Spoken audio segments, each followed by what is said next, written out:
PET kursi dan palpasi ya. Nah, jangan lupa ya urutannya ya, diurutkannya dari mana? Dari perkusi apa sih yang inspeksi auskultasi, perkusi palpasi. Ya, udah dikasih tahu masih lupa ya gimana cara nginepinnya. Ya, jadi gimana? dari yang apa sih ya? Yang paling minimal menyentuh pasir. Aduh, manis ulang-ulang capek ibu. Ya, di kuliah tolong didengerin ya, disimnya ya. Yang ada di sini tanda-tanda vital ya, ada stetoskop, stigmomanometer ya, ada termometer ya, kemudian ada jam yang ada detiknya ya, kemudian alat antropometri ya, penimbang berat badan ya, kemudian pengukur panjang badan, meteran ya untuk mengukur lingkar-lingkarnya, lingkar lengan ya, triceps skin fold ya, TSF meterannya ya.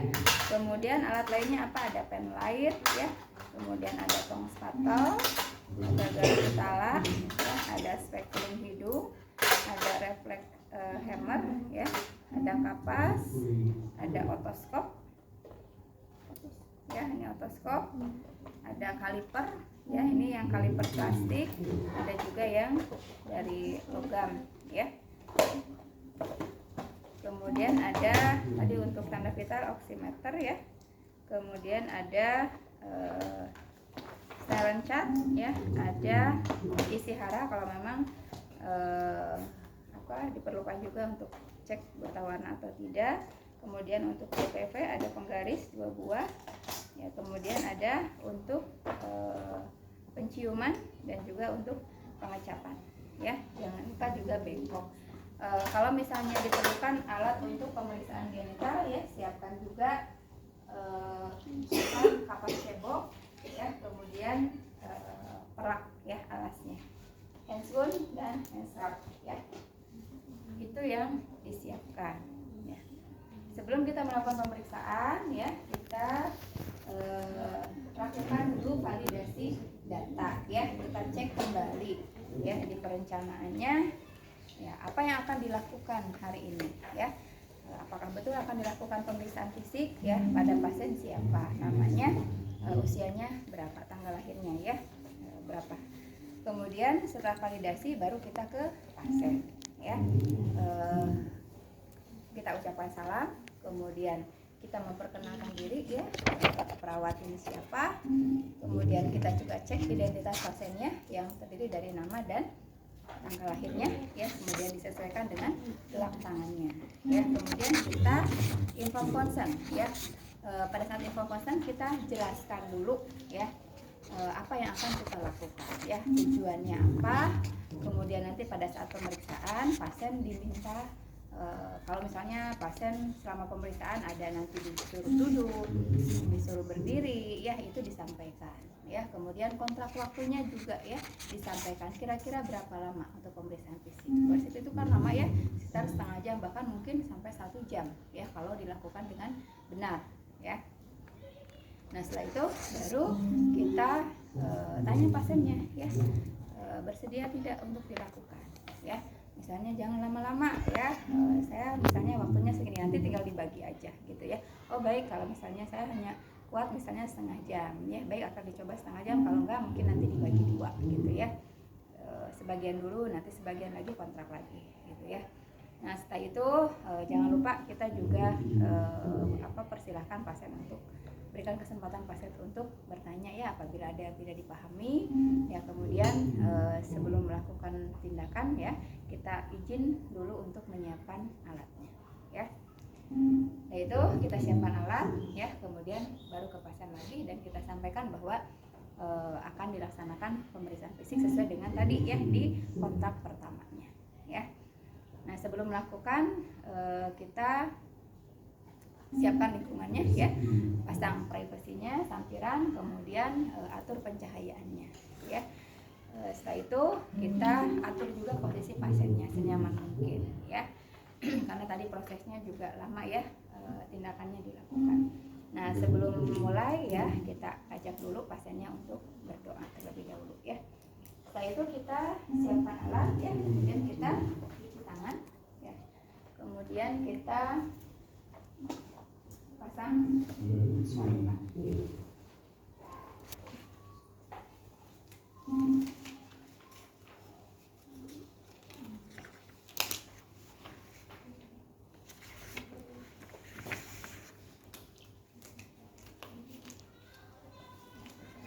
Pertama kita periksa adalah keadaan umum ya. Keadaan umum itu meliputi apa saja? Kesadaran. Keadaan umum itu apa saja? Tingkat kesadaran. Kabarnya dibuka kabarnya. Tingkat kesadaran, tanda-tanda kita, berat badan, tinggi badan, ya. Status mental, postur, kebersihan, ya. Terus apa lagi? Ya, postur, ya. Kulit integumen, ya, itu masuk ke keadaan umum, ya. Kita pertama dulu dari tingkat kesadaran. Tingkat kesadaran itu ada apa saja? Ada menggunakan apa? GCS. Glasgow, Scale. Ya. Ada berapa komponen yang akan dinilai? 3. Ada 3. Yang pertama respon membuka Mata. ya, nilainya berapa? Yang tertinggi? 4. Ya, 4 itu seperti apa? Respon spontan. Respon spontan ya. Jadi pasien tanpa disuruh, tanpa diberikan rangsangan, dia bisa membuka mata secara spontan seperti kita ya, kita buka gitu ya, pasiennya membuka sendiri gitu ya.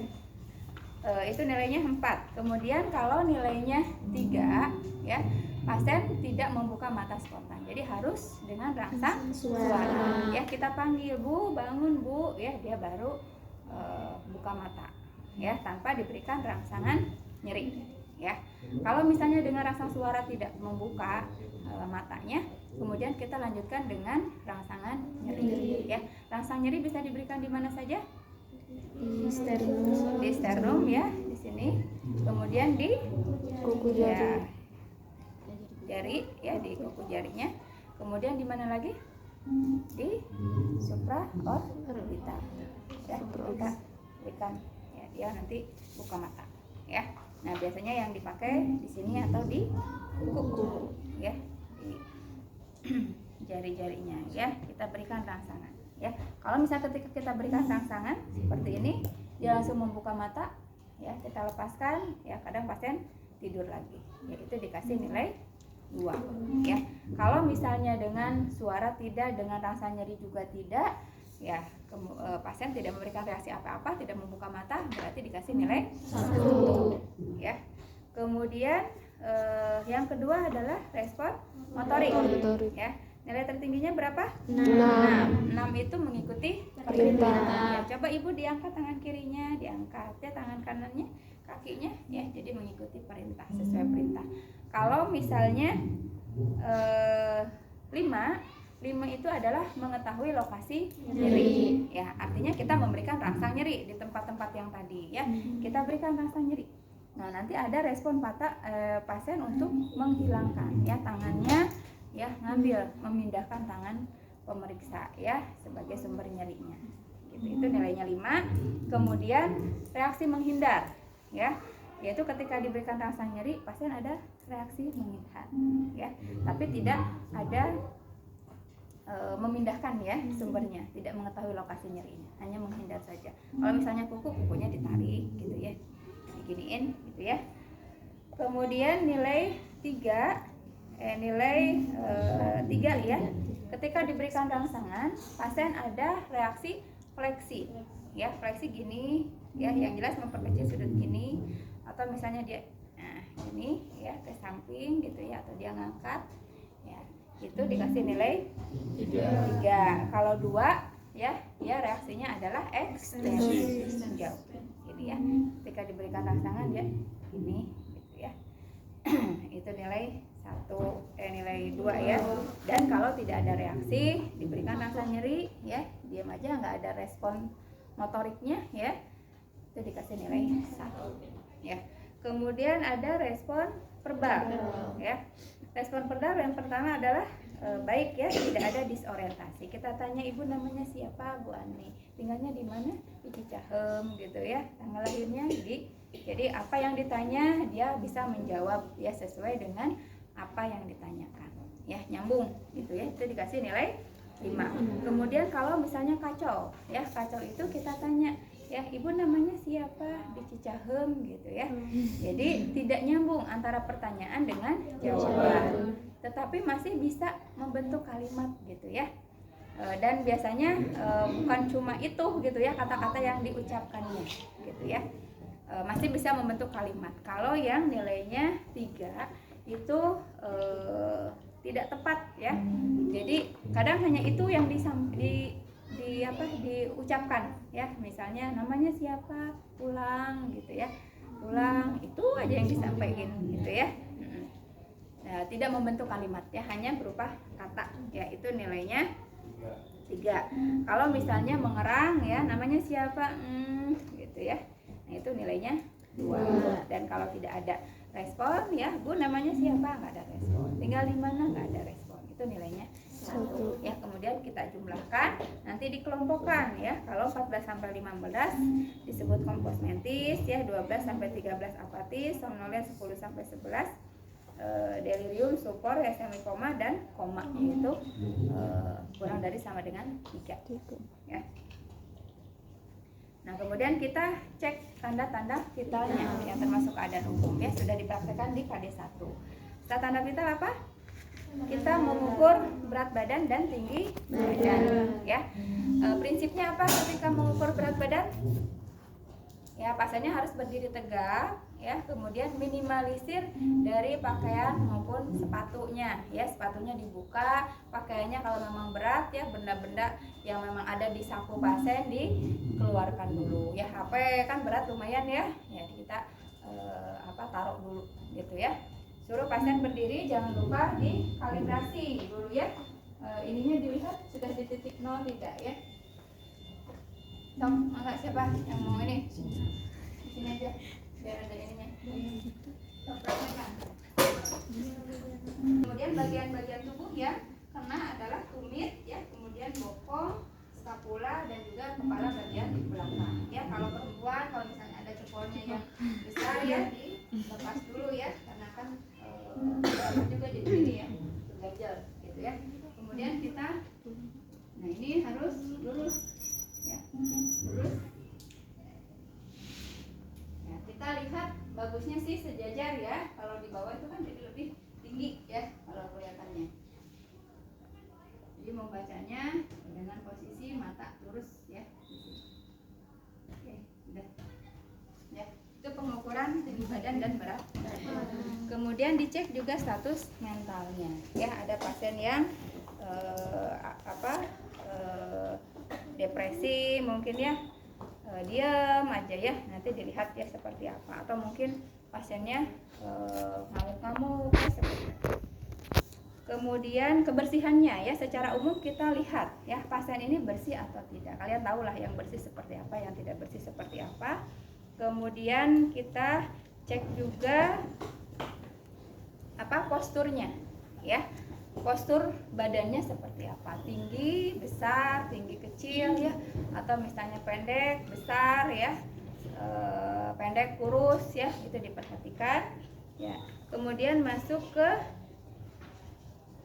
bentar dulu ya, kita periksa kulit ya. Kulit secara keseluruhan, pasien ini warna kulitnya bagaimana? Ya, warna kulit yang tidak normal seperti apa?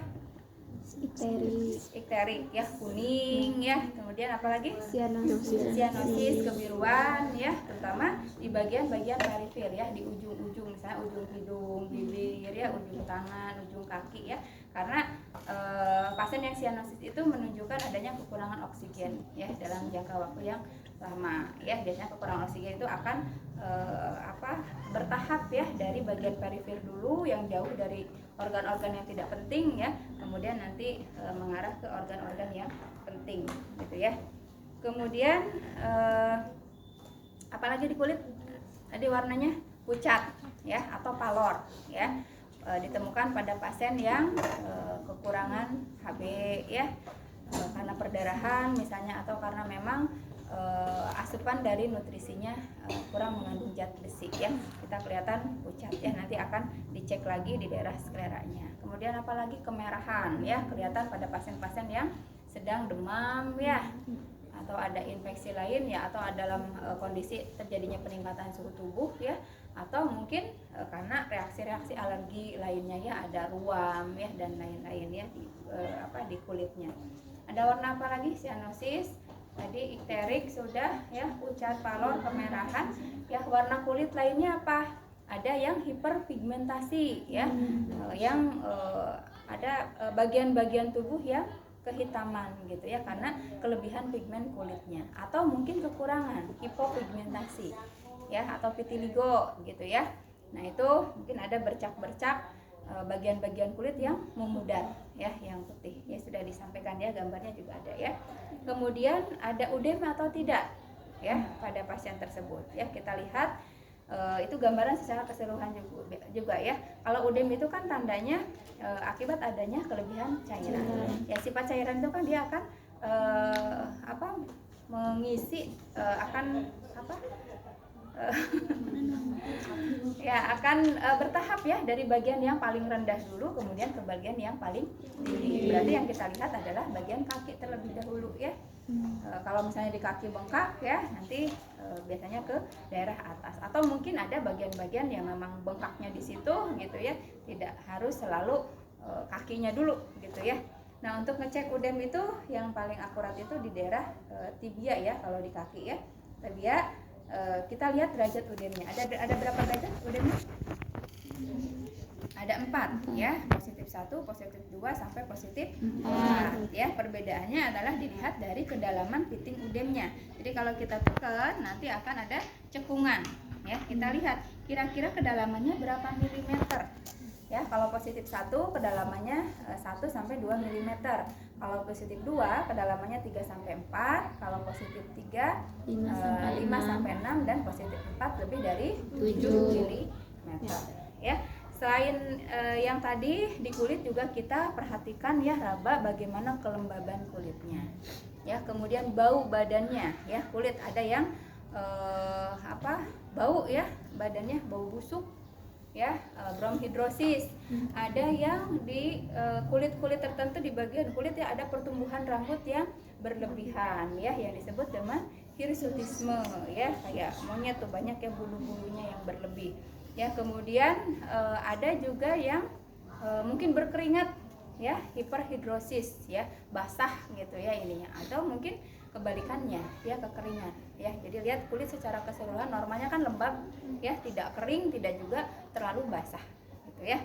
Itu yang di kulitnya ya. Kemudian kita baru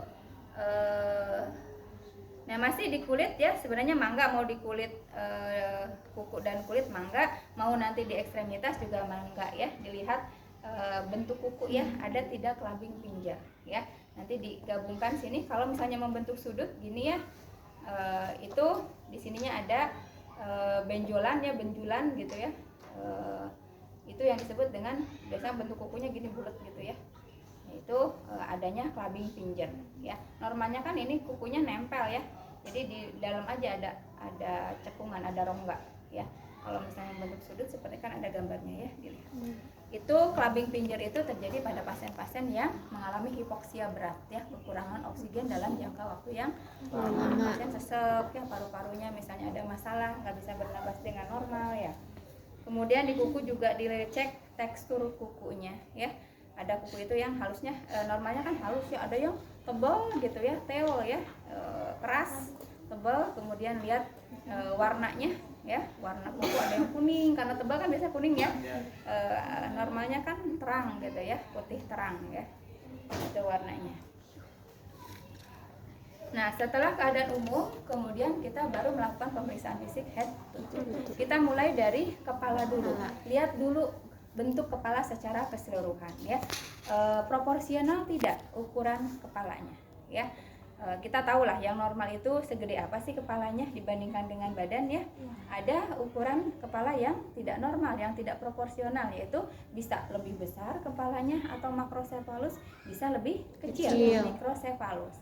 Yang makrosefalus biasanya terjadi pada pasien-pasien yang mungkin ada penumpukan cairan di kepalanya ya, yaitu disebut dengan hidrosefalus. Atau kalau selain cairan, penumpukan di kepalanya bisa saja berupa massa ya, seperti tumor, kanker ya.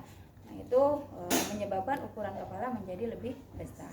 Kebalikannya ada yang mikrosefalus kecil karena mungkin jaringan otaknya dia kecil ya, atau mungkin tidak ada ya, atau pasien yang memang tidak mempunyai batok kepala ya, tulang tengkoraknya tidak ada ya.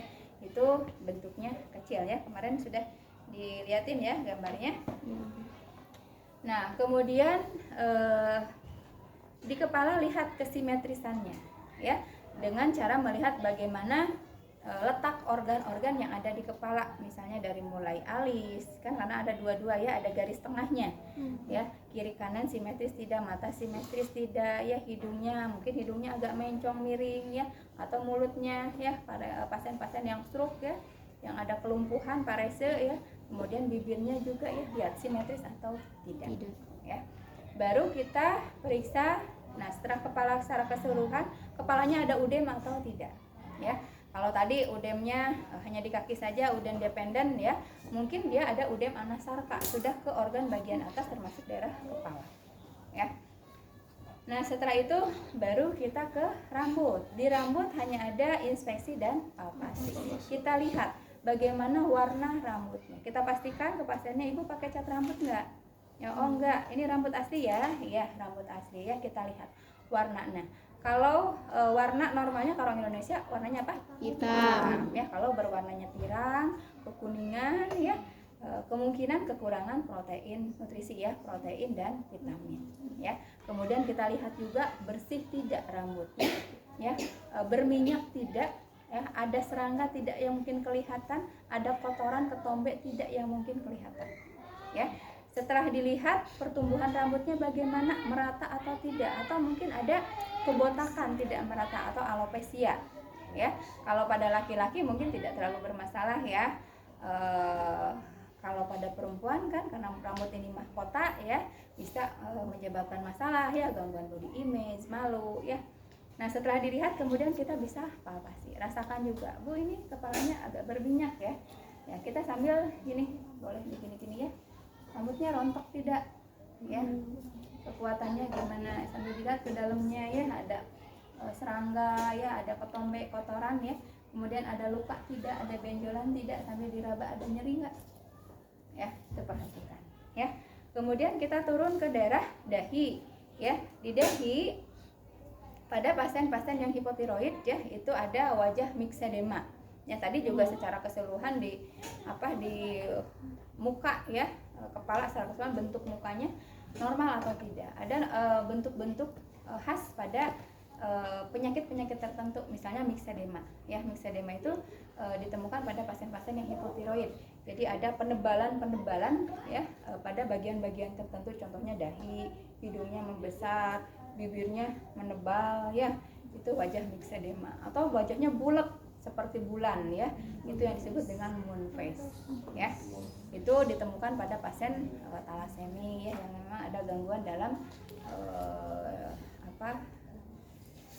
hematologi ya, darah ya, kelainan pada darahnya.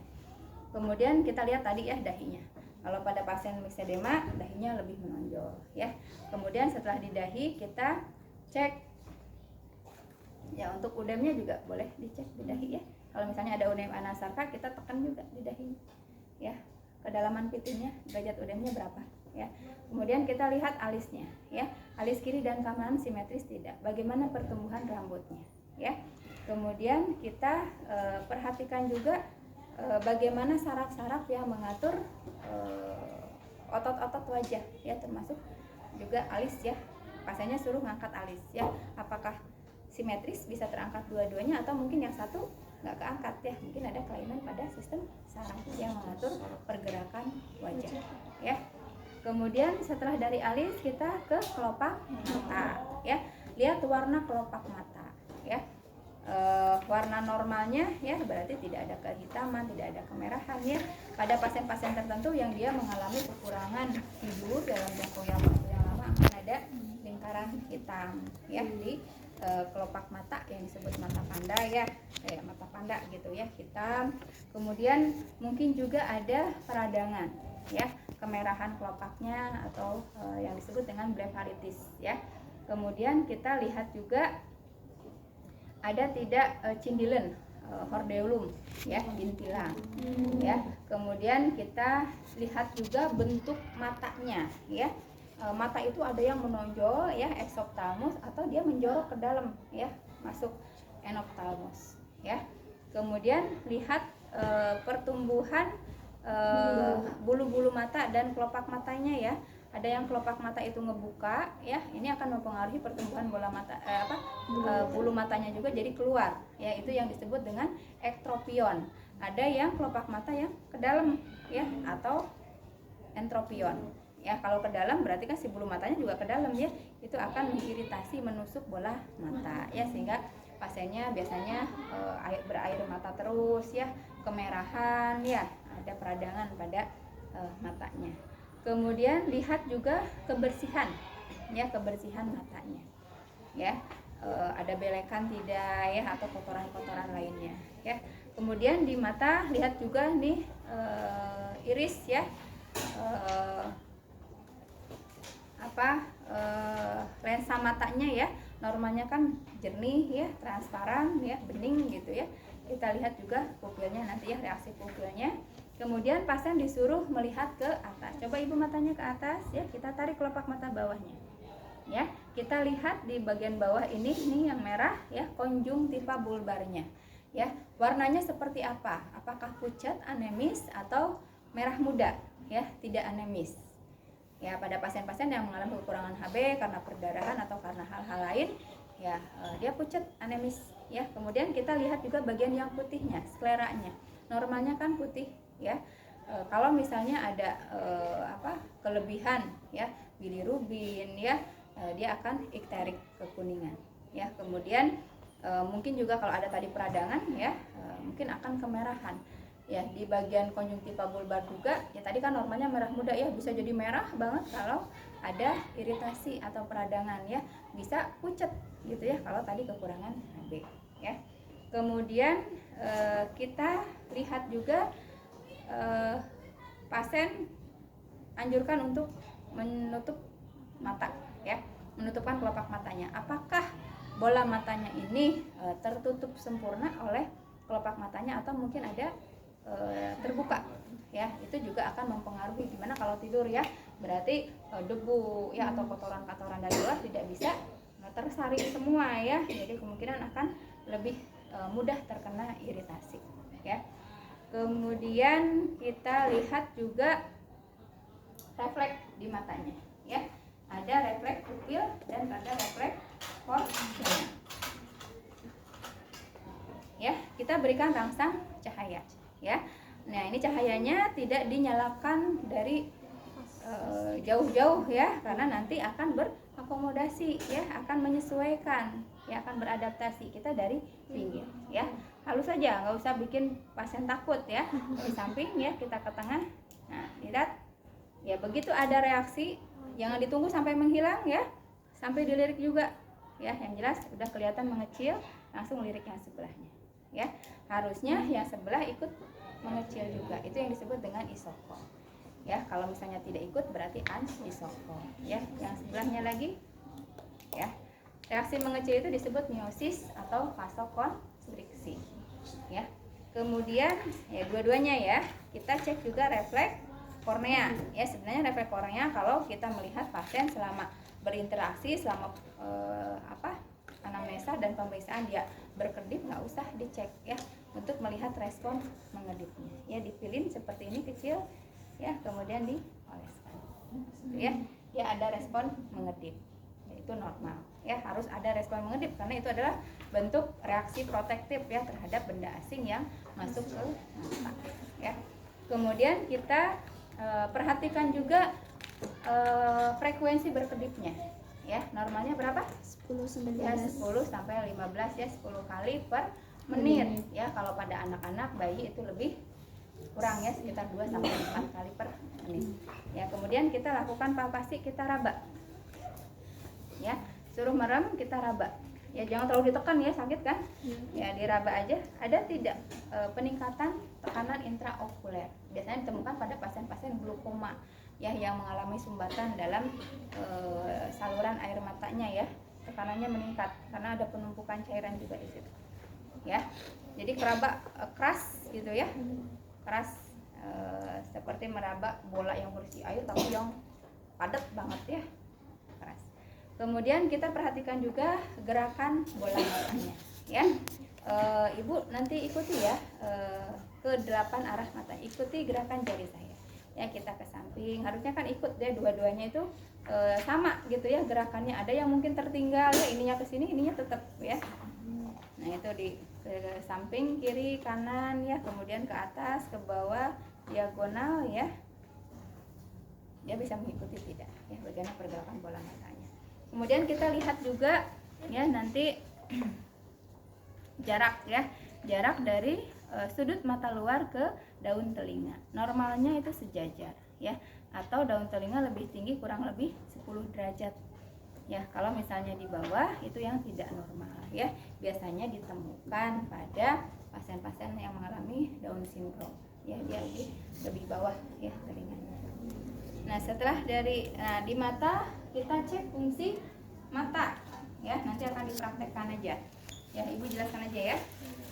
Untuk mengecek fungsi mata yaitu ada ketajaman penglihatan dan ada lapang pandang ya, ketajaman penglihatan atau visus. Ya, untuk mengecek visus menggunakan Snellen chart. Ya, Snellen chart ini biasanya ditempatkan pada jarak 6 meter dari pasien, kecuali kalau memang di Snellen chartnya ada tulisan 5 ya, jadi bisa 5 sampai 6 ya, 5 dan 6. Kalau misalnya ada 5 tulisannya berarti disimpannya pada jarak 5 meter ya. Kalau tidak ada tulisan ya berarti disimpan pada jarak 6 meter. Ya, visus ini adalah untuk membandingkan ketajaman penglihatan atau visus pasien dengan visus orang normal ya. Nanti ditulisnya pecahan bentuknya, ada pembilang dan penyebut. Pembilangnya adalah visus pasien, penyebutnya adalah visus orang normal ya. Jadi membandingkan antara visus pasien dengan visus orang normal. Tadi kita simpan pada jarak 6 meter ya. Kita nanti hitung ya, nggak usah pakai meteran ya. Dihitung aja, lihat dari lantai, dari ubinnya. Ubinnya ukuran berapa? Oh, ini misalnya keramiknya ukuran 40. Jadi kalau 1 meter itu 2 keramik setengah ya. Kalau 40 cm ya satu keramiknya. Berarti kalau 6 meter berapa keramik? Gitu ya. Nah, kemudian kita nanti dipraktekkan aja ya, Ibu jelasin dulu. Sudah sebenarnya dipraktekkan di kampus ya, di kelas. Prinsipnya ini harus dibaca berurutan ya, supaya nggak bolak-balik ya. Kalau pasien tidak bisa membaca, salah membaca pada huruf yang terbesar, otomatis huruf yang lebih kecil tidak akan terbaca. Makanya kenapa harus berurutan, supaya lebih efektif juga. Jangan sampai ini dulu, nggak kebaca, balik ke sini, nggak kebaca juga ke sini, ternyata kebaca, oh balik lagi ke bawah gitu ya.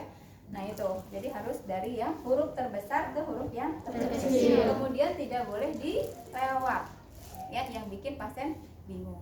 Ini kan pakai plastik ya, kalau misalnya cahayanya nggak benar, ini perhatikan juga cahayanya harus benar ya, harus cukup terang ya, sehingga pasien tidak ada kesalahan membaca karena kurang penerangan ya, bukan karena gangguan dari ada refraksi ya, gangguan refraksinya gitu ya. Kenapa disimpan pada jarak 6 meter? Karena kemampuan mata berakomodasi itu sampai dengan jarak 6 meter ya. Nah, ini dibaca ya satu-satu. Pasien bisa membaca nggak? Ya, terus ya, sampai di mana dia mampu membaca penuh ya. Dia ini bisa, pas di sini nggak bisa, sini nggak bisa. Berarti visusnya di sini ya. Lihat di belakang ini ada ini teh mungkin ada 20 ya. Kalau 200 apa sih? 200. Kalau 100 kan 200.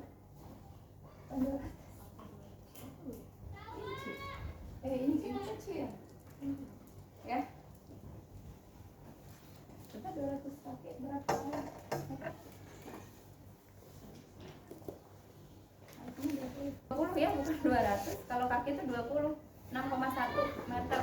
Ya, apapun ya, kan kita ingin tahu visus pasien ini mengalami normal atau mengalami penurunan visus. Bandingkan aja. Ini mau tulisannya 200 juga nggak apa-apa. Ya, berarti kita pakai ukuran yang ada di sini. Misalnya tadi dia mampu membacanya pada jarak 80, ya. Berarti visusnya apa? Visusnya dia mampu membacanya di sini sampai sini. Ini nggak bisa baca. Jadi visus pasien berapa? 80 per 200. Ngerti? Ya, kalau jarak huruf terbesar ini mampu dibaca oleh orang normal, kalau pakai meter ya, mampu dibaca oleh orang normal pada jarak 6 meter, ya. Berarti semuanya ini orang normal bisa membaca pada jarak 6 meter. Jadi visus yang ini adalah visus untuk pasiennya. Ya, dia di visus yang mana? Ya, kalau orang normal ya pasti yang paling tinggi, 6 meter atau 200 atau 20 kaki. Gitu. Ya, apapun ininya mau pakainya apa. Ya.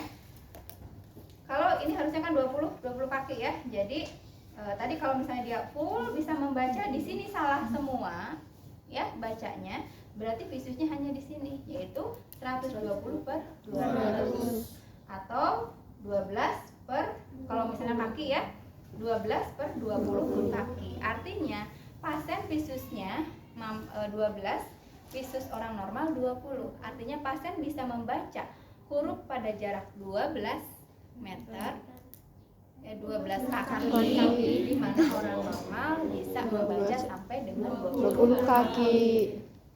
Paham sampai situ? Nanti dicoba satu-satu aja ya. Nanti tentukan visus temennya berapa. Nah, kalau misalnya ini full dibaca, kalau ini sebagian ada yang kebaca, sebagian tidak. Ya, ini ada berapa huruf? 4. Berarti kalau 50%-nya berapa? 2. Ya. Minimal lebih dari 50 huruf ya yang bisa dibaca, berarti visusnya ambil di sini. Kalau dia mampu membaca lebih dari 50% huruf. Ya, kalau nggak bisa dibaca sama sekali, ya ambil visus di atasnya. Ya, yang dia mampu membaca full, ya, penuh.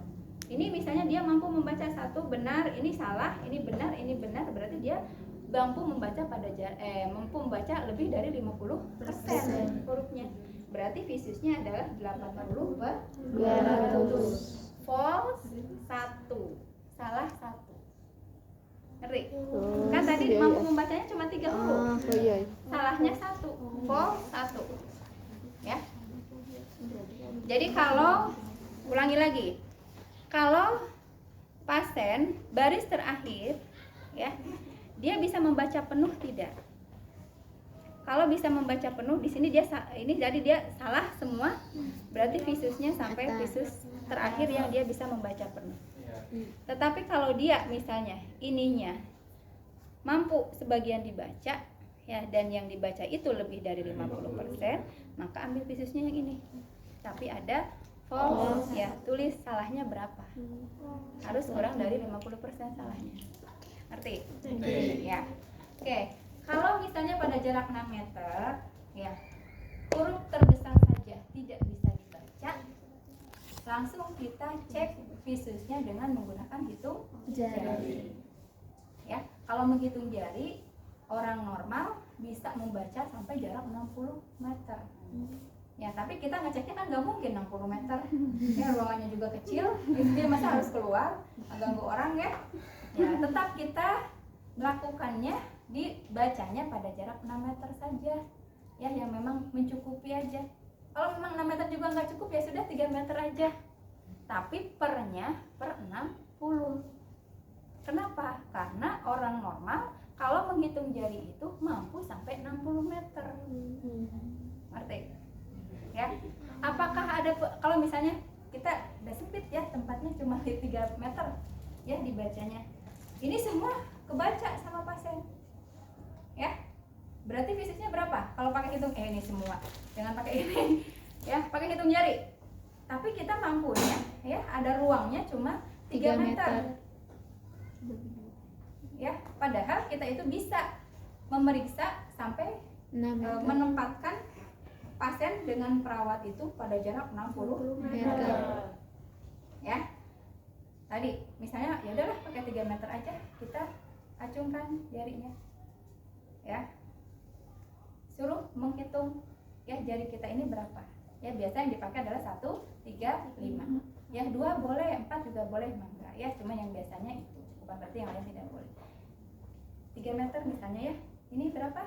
1. Ini berapa? 2. Ini berapa? 3. Oke, benar. Berarti visus pasien berapa? 3/60. Oh. Ya.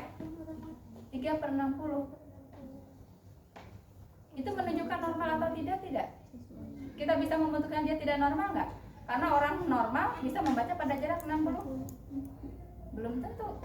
Karena kita kan cuma mencobanya pada jarak 3 meter. Ya minimal 3 meter dia bisa baca. Gitu ya. Normal, ya. Artinya normal. Kalau perlu ya mundur lagi sampai 60. Tapi jangan dibikin 60/60 ya, karena memang yang dikajinya hanya 3 meter. Gitu ya. Paham? Kalau pada jarak 6 ya, pada jarak 6 meter. Pada jarak 6 meter ya, dia mampu membaca, berarti 6/60. Atau mau disingkatkan 1/6. Ya. Artinya dia mampu menghitung jari pada jarak 6 meter ya, di mana orang normal bisa membacanya sampai jarak 60 meter. Ya. Kalau mau dicoba pasti ya harus pada jarak yang semaksimalnya. Tadi ya, kalau hitung jari bisa sampai 60 ya harusnya pada jarak 60. Gitu ya. Ya minimal kita screening lah. Kalau dia benar dikasih jarak berapapun dia bisa dia bisa lihat hitung jari ya dianggap normal. Gitu ya. Nah, kalau dengan hitung jari dia nggak kelihatan juga ya, dari jarak 6 meter nggak kelihatan ya, kita maju lagi nggak kelihatan juga ya, terus maju sampai pada jarak berapa dia bisa menghitung jari. Oh ternyata dia bisanya pada jarak 2 meter ya, berarti 2/60 di situ ya. Nah hitung jari sampai terakhir pada jarak 1 meter nggak kelihatan juga hitung jarinya ya, lanjut dengan lambaian tangan. Kalau masih bisa sampai 1 meter ya sudah sampai hitung jari aja ya, masih bisa hitung jari juga, nggak usah pakai lambaian tangan. Pasti lambaian tangan juga bisa gitu ya. Kalau nggak bisa ini mah sampai jarak 1 meter pun tidak bisa pakai lambaian tangan ya. Lambaian tangan kita coba dulu pada jarak tadi 6 meter dulu ya, bisa melihat tidak ya, dimana orang normal kalau lambaian tangan bisa melihatnya sampai jarak 300 meter, berarti 6 bisa, misalnya 6/300 gitu ya. Udah nggak usah ke depan, pasti ke depan mah bisa, kalau mau juga ke belakang ya, semakin jauh gitu ya. Kalau misalnya 6 meter nggak bisa, maju lagi, nggak kelihatan, terus sampai jarak 1 meter nggak kelihatan, baru terakhir kita lakukan dengan reaksi cahaya. Ya, cahaya pada jarak 1 meter. Kelihatan nggak? Oh kelihatan, berarti pasien tidak mengalami kebutaan, hanya mengalami penurunan visus. Kalau 1 meter tidak terlihat, pasien mengalami kebutaan ya. Nanti untuk pemeriksaan lebih lanjut ya, kebutaannya tingkat berapa itu harus pemeriksaan detail oleh spesialis mata ya. Tuh yang dilakukan. Jadi bertahap ya. Kalau sudah bisa dengan hitung jari nggak usah semuanya dilakukan ya. Oke, kemudian yang berikutnya adalah lapang pandang ya. Lapang pandang adalah kemampuan sejauh mana lapang pandang pasien ini melihat ya. Untuk apa sih kita mengetahui lapang pandang ya? Untuk keamanan pasien juga ya. Kalau lapang pandangnya menyempit ya, dia nggak tahu di sebelah sini itu ada benda, nggak kelihatan gitu. Yang kelihatan cuma segini gitu, jadi bisa ngebentur-bentur kalau jalan ya. Ya posisinya kalau di referensi bisa dari depan, bisa dari belakang ya.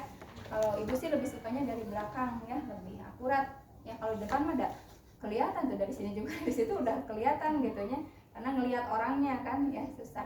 Orangnya juga nggak bisa jauh-jauh gini kan, jauhan ya.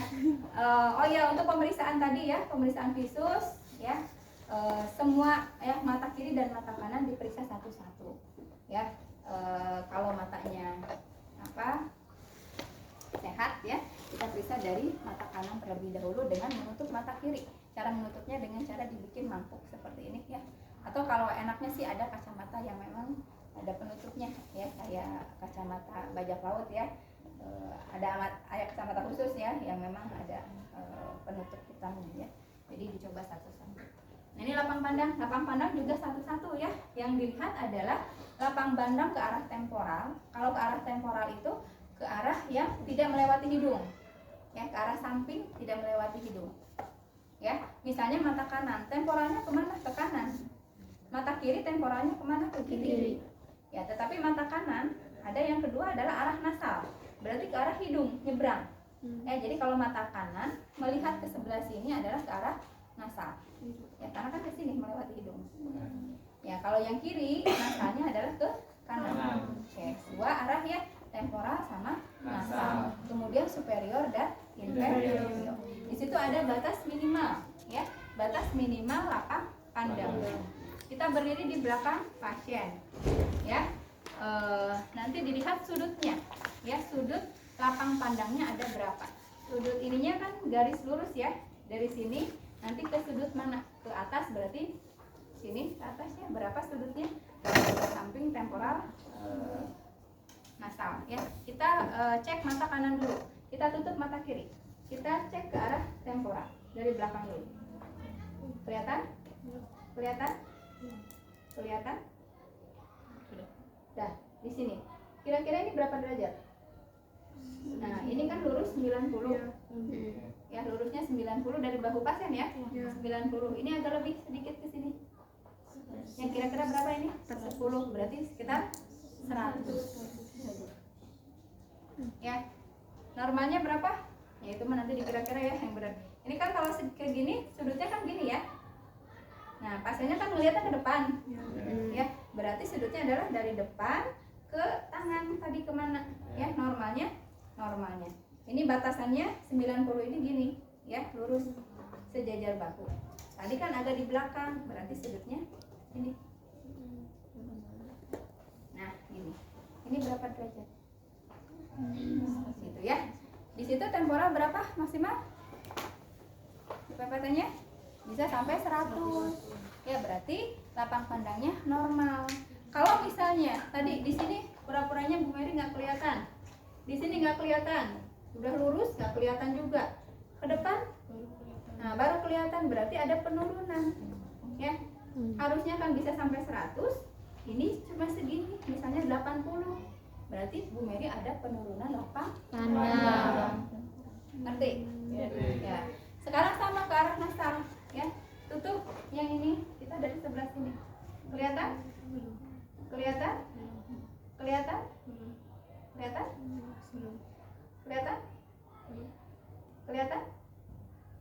Udah. Nah, berarti ini sudutnya. Tok. Ya, kira-kira banyak segini. Ya, kira-kira berapa derajat? Ya, enggak lah 50-an ya. 40 mah gini berapa? 45 segini. 50-an. Harusnya ke arah nasal berapa? Minimal 60. Berarti ada penurunan. Misalnya kalau benar ya periksanya itu kan pura-pura.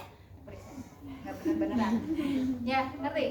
Harusnya kan enggak segini harusnya 60. Kalau misalnya ini 50, harusnya segini. Dia udah mulai kelihatan di sini. Tapi enggak? Nah, sekarang ke arah superior. Ya, dari atas. Kelihatan? Kelihatan? Nah, ini berapa sudutnya? Ini. Ya, dikira-kira aja ini kira-kira berapa? Ini 90 ini ke sini ya. Berarti berapa nih? 90 kurang ya? Ya, sekitar 80 70. Kalau superior berapa?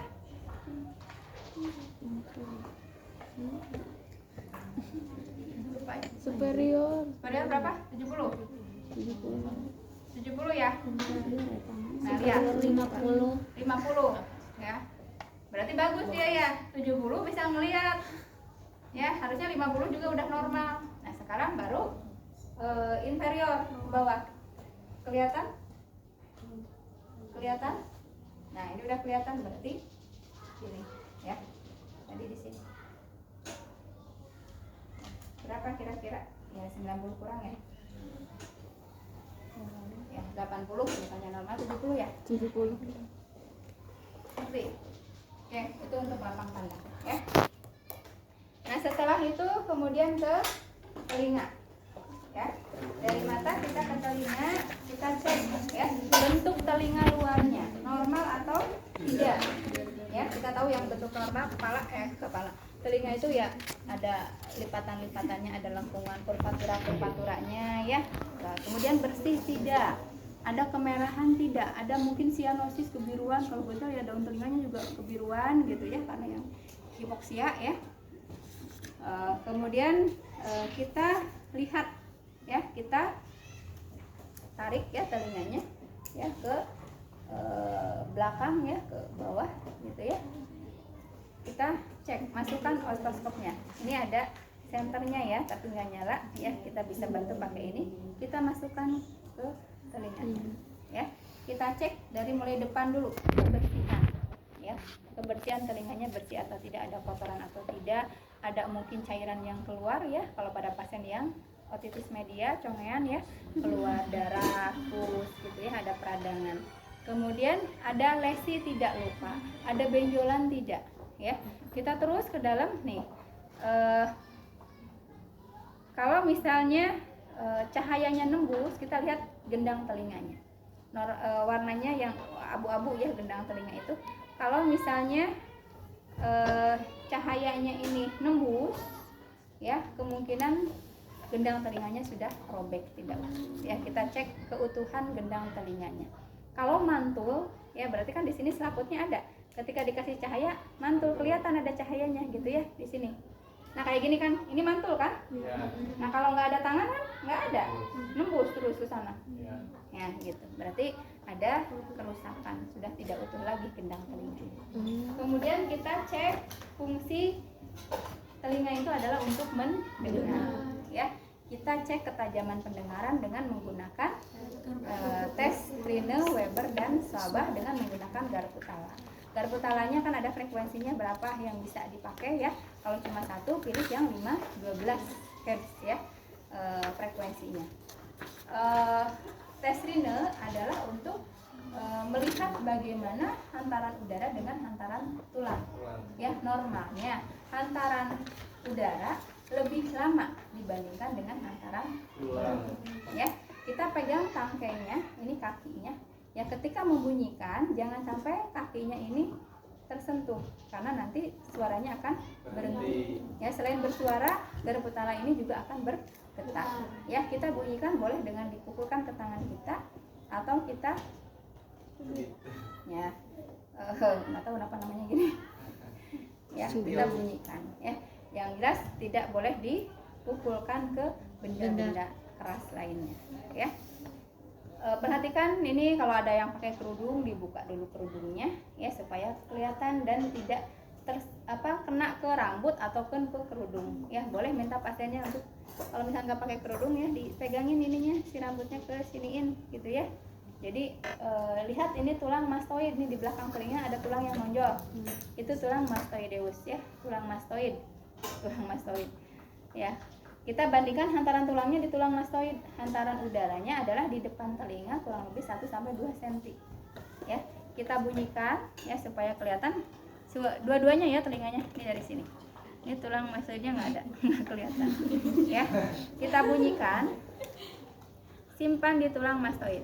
Suruh pasien kasih tanda kalau suaranya sudah tidak terdengar. Nggak kedengeran, pindahkan ke depan.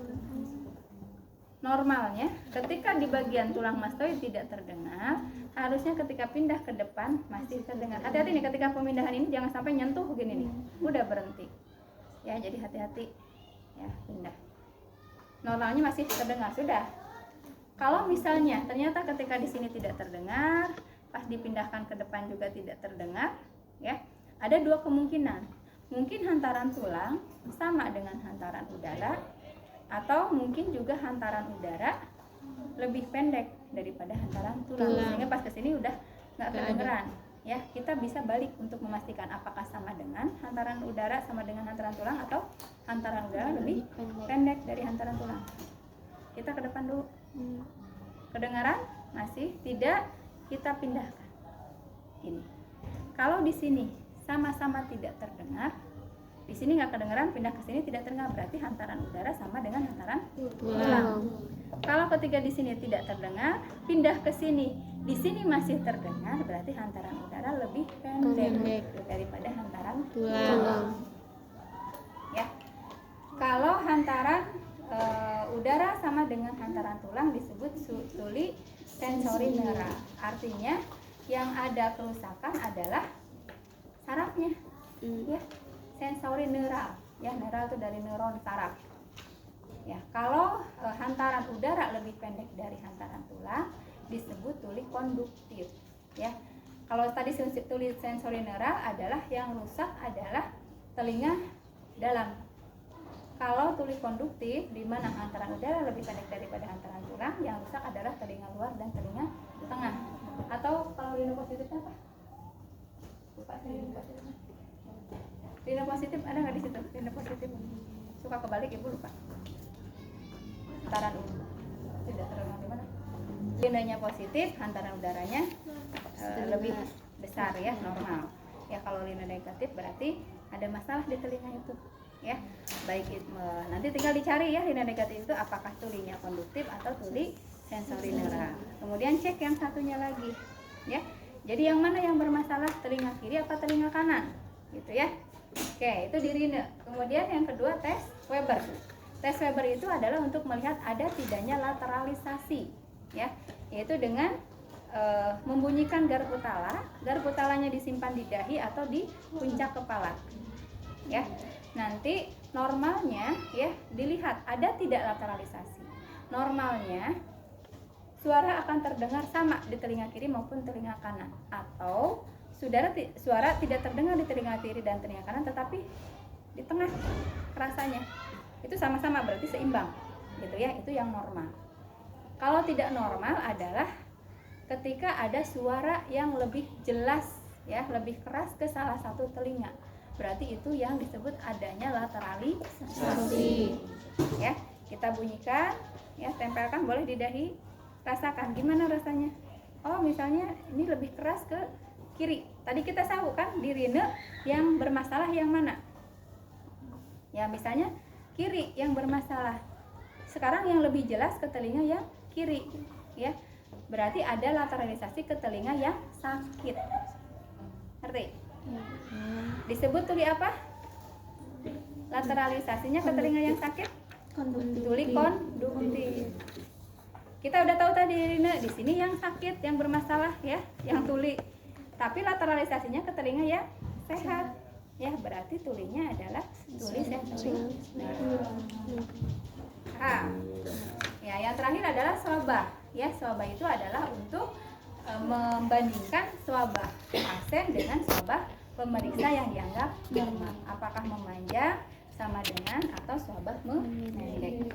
Ya, diperiksanya dari tulang mastoid pasien dan tulang mastoid pemeriksa. Ya, pemeriksa dianggap normal. Ya, kita cek dulu. Mangga mau dari pasien dulu, mau dari pemeriksa dulu, sebenarnya sama aja hasilnya kan untuk membandingkan. Ya, mau dari perawat dulu, coba di perawatnya. Sudah tidak terdengar, pindahkan ke mastoid pasien. Pasiennya masih mendengar, berarti swabah memanjang. Pasien kan yang mau diperiksa sama pasien, ya, perawat mah nggak diperiksa. Berarti yang dilihat adalah swabah pasiennya. Pasien lebih lama dibandingkan dengan perawat. Kan perawatnya dianggap normal, berarti swabahnya memanjang. Mau dibalik juga. Pasien sudah tidak bisa mendengar, ke sini perawat tidak mendengar. Kemungkinan apa? Dua. Swabahnya sama, atau swabah perawat, atau pasien swabahnya memanjang. Ya, kita balik tadi, kayak tadi, ke perawat dulu, ya, kemudian ke pasien. Kalau pasien masih mendengar, berarti swabah memanjang. Oke. Kemudian kita ke hidung, ya. Kita periksa hidung, ya. Kita lihat bentuk hidungnya, normal tidak, ya. normal itu ya ada hidungnya, ada batang hidungnya, ada lubang hidungnya 2, ada septumnya yang normalnya, bukan lihat mancung atau pesek. Ya, berarti ada pangkal hidung, ada batang hidungnya, punggung hidung ya, ada ujung hidungnya, ada lubang hidungnya 2 ya, terbuka ya, kemudian ada septum, itu yang normal ya. Kita lihat bentuknya normal atau tidak. Kemudian lihat kebersihannya. Tadi kan kalau yang misedema hidungnya juga membesar ya, ibu hamil juga agak lebih besar, kadang memerah gitu ya. Nah, itu diperhatikan. Kemudian kita lihat ya bagaimana bulu-bulu hidungnya. Ya ada yang nggak terawat keluar gitu ya. Kemudian ada yang bersih, rapi ya. Kemudian ada kotoran atau tidak ya di hidungnya. Kalau ada kotoran kita bersihkan dulu karena kita akan periksa bagian dalam. Boleh pakai di bottom ya, kita bersihkan dulu. Kemudian baru cek bagian dalamnya ya. Kita lihat mukosa hidungnya normalnya merah muda ya, kebersihannya, bulu-bulu hidungnya tadi ada luka tidak, lesi ya, ada benjolan tidak, kemudian di bagian dalam ada pembengkakan sinus tidak ya, di dalamnya kemerahan ya. Kiri dan kanan diperiksa. Kemudian kita juga anjurkan pasien untuk menutup salah satu lubang hidungnya ya, kita tempelkan kertas boleh ya, atau misalnya kapas ya, di sini tempelkan, suruh tarik nafas, keluarin. Kalau misalnya ini bergetar berarti aliran darahnya lancar. Nanti satu lagi coba, nanti rasa tanyakan, Bu ada hambatan nggak ketika tarik nafas, keluar nafas ya, ketika bernapas mungkin ada mampet apa ya, ada yang seperti sumbatan ya. Kemudian kita nanti palpasi juga ya, ada tidak peradangan. Kalau misalnya dilihat ada peradangan, kita cek ada peradangan sinus atau tidak ya, sinusitis di daerah sinus apa aja di sini. Ada frontalis ya, ethmoidalis ya, kemudian maxillaris ya, ada apa lagi, sphenoidalis di sini ya, mandibularis juga ada sebenarnya ya. Nah, itu dicek diraba, nyeri tidak ya, dari frontalis ya, ethmoidalis ya, maxillaris ya, sphenoidalis ya, kita perhatikan. Kemudian setelah dari hidung, nah hidung dicek penciumannya ya, karena ini kelihatan ya. Ibu coba ditutup matanya dulu, kita bukakan ya, ini bau apa ya, berikan rangsangan bau-bauan yang familiar, yang semua orang tahu, yang sudah umum ya. Jangan bau yang aneh-aneh yang kemungkinan orang tidak tahu semuanya ya. Minimal 2 macam bau ya. Ini benar, cobain satu lagi, benar. Bisi kebenaran ya, dia cuma taunya bau kayu putih ya, semua yang bau itu pasti kayu putih gitu ya. Pas kayu putih benar, oh yes, ibu nggak ada masalah. Tapi coba yang lainnya gitu ya, minimal 2. Yang namanya membedakan kan bukan satu ya, bukan membedakan kalau satu mas ya. Oke, kemudian yang terakhir adalah mulut ya. Kita periksa daerah mulutnya ya, dari mulai bentuk bibirnya ya. Bentuk bibirnya normal nggak simetris, tidak ada yang mungkin tidak simetris ya, mencong karena stroke, mungkin parese ya, ada kelumpuhan. Kemudian warna bibirnya normalnya merah muda ya, tidak kehitaman yang sianosis, gentel gitu ya, kurang oksigen, kedinginan, kebiruan ya, sianosis. Atau mungkin lagi baru sariawan, kemerahan gitu ya, atau mungkin kurang HB, pucet ya, anemis ininya bibirnya. Kemudian kita lihat juga ya kelembabannya, normalnya kan lembab, ada yang kering, pecah-pecah ya, karena mungkin kekurangan cairan ya. Kemudian kita lihat ada tidak bibir sumbing, labiosisis ya. Kalau ada bibir sumbing nanti cek apakah palatumnya juga ikut sumbing tidak ya. Kalau ikut berarti labiopalatosisis ya. Kalau hanya bibir saja labiosisis, kalau palato saja palatosisis ya. Ya, yang kalau bibir mah hanya untuk estetika aja ya, mungkin nanti bicara ya nggak jelas gitu ya. Kalau sudah ke palatum ya, ada kemungkinan pasien aspirasi karena mungkin ketika makan ada celah masuk ke saluran pernafasan ya. Kita lihat ya, kita coba Bu buka mulutnya ya, lihat giginya, warna giginya ya, bersih tidak giginya, ada karies, ada gigi berlubang, ada gigi tanggal, kemudian jumlah giginya ada berapa ya, karena nanti fungsi mulut itu kan untuk proses ingesti ya, pengunyahan ya makanan. Jadi kalau giginya tidak normal ya, kemungkinan proses ingestinya juga tidak optimal ya. Kemudian lihat warna gusinya, normalnya merah muda, ada gusi yang mungkin agak kehitaman ya, pada mungkin laki-laki yang merokok ya, atau pasien yang memang sianosis ya bibirnya juga jadi kebiruan gitu ya, gusinya. Kemudian ada tidak peradangan pada gusi, mungkin gusinya lecet ya, ada luka-luka ya. Kemudian ke dalam lihat lidahnya ya, alur lidahnya, kelembaban lidahnya normanya lembab ya, tidak kelihatan alurnya. Pasien yang dehidrasi kelihatan garis-garis lidahnya ya, bersih tidak, kotor tidak ya. Pada pasien-pasien yang tifoid biasanya lidahnya putih kotor ya. Atau mungkin ada jamuran, pasien yang stroke ya, karena nggak bisa gosok gigi sendiri, membersihkan mulut sendiri, makan terus masuk ya, ininya nggak dibersihin ya, mungkin ada jamur gitu ya. Kemudian lihat juga palatumnya ya, tadi ya, alurnya bagaimana, teksturnya, ada lesi tidak, ada benjolan tidak ya. Kemudian ke dalamnya lagi lihat di upulannya, elak-elakannya ya. Pasien suruh bilang ah ya, ketika bilang ah si upulannya bergetar ya, berarti normal ya. Kemudian kita juga bisa bantu pakai tong starter masukan ya, untuk menahan lidah ya, supaya pangkal lidah ya, supaya bagian dalam itu terlihat ya. Lihat di rongga mulutnya ya, di bagian belakang posteriornya, tonsilnya ada peradangan, ada pembesaran tidak, tonsilitis atau amandel ya. Kemudian kita cek fungsi pengecapannya. Kasih sendok, rasanya apa? Manis. Coba satu lagi, asin ya, kita coba. Dia mampu berarti fungsi pengecapannya. Dan yang terakhir adalah leher ya. Kita lihat kulit di lehernya.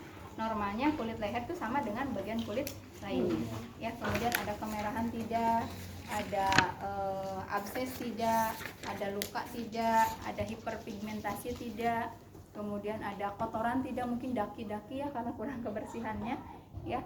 Ada hipertiroid tidak, gondongan ya, gondok, goiter ya, tidak. Kemudian lihat juga ukuran lehernya, proporsional tidak, ada yang mungkin pendek gitu ya, ada yang panjang banget gitu ya, tidak proporsional ya, simetris tidak gitu ya. Lihat traheanya, traheanya ada di tengah tidak ya. Kalau ada misalnya deviasi trahea, berarti kan aliran udaranya akan terhambat ya ketika respirasi, ketika bernapas. Kemudian di leher kita cek juga, kita raba, bagusnya pasiennya disuruh duduk, yang kita raba dari belakang ya. Tadi traheanya lurus tidak ya, di tengah-tengah. Kita raba lagi di belakang trahea, ada kelenjar tiroid membesar tidak ya, kelenjar tiroidnya. Kemudian pasiennya suruh menelan, coba nelan. Nanti kalau ada gerakan ya, berarti refleks menelannya bagus ya, karena refleks menelan itu kan nanti kaitannya dengan saraf juga ya. Nah kemudian dicek juga ada tidak pembengkakan kelenjar getah bening, mulai dari depan telinga ya, preaurikuler, belakang telinga ya, postaurikuler, maksilar ya, mandibular ya, terus ke sini suprasternal ya, sini diraba. Ada tidak benjolan-benjolan kecil ya, pembengkakan kelenjar getah bening. Biasanya kalau ada pembengkakan kelenjar getah bening, kemungkinan ada infeksi di daerah dekat situ ya, misalnya di payudara, mungkin di paru-paru ya, sehingga getah beningnya membesar ya. Kemudian yang berikutnya adalah kemampuan pergerakan persendian di leher. Pasiennya disuruh coba nunduk, fleksi, ekstensi, hiperekstensi, rotasi ya, ada hambatan tidak ya. Kemudian juga kekuatan otot leher ya, sternocleidomastoideus ya. Kita pasiennya suruh nengok ke salah satu sisi, kita tahan, suruh dia melawan gini ya, mampu nggak? Kemudian di leher ada juga kita ngecek ada tidak peningkatan vena jugularis. Yang seperti apa peningkatan JVV? Coba searching di HP-nya. JVV, cari gambar ya, biar kelihatan vena yang membengkak itu seperti apa, yang menggelembung itu seperti apa.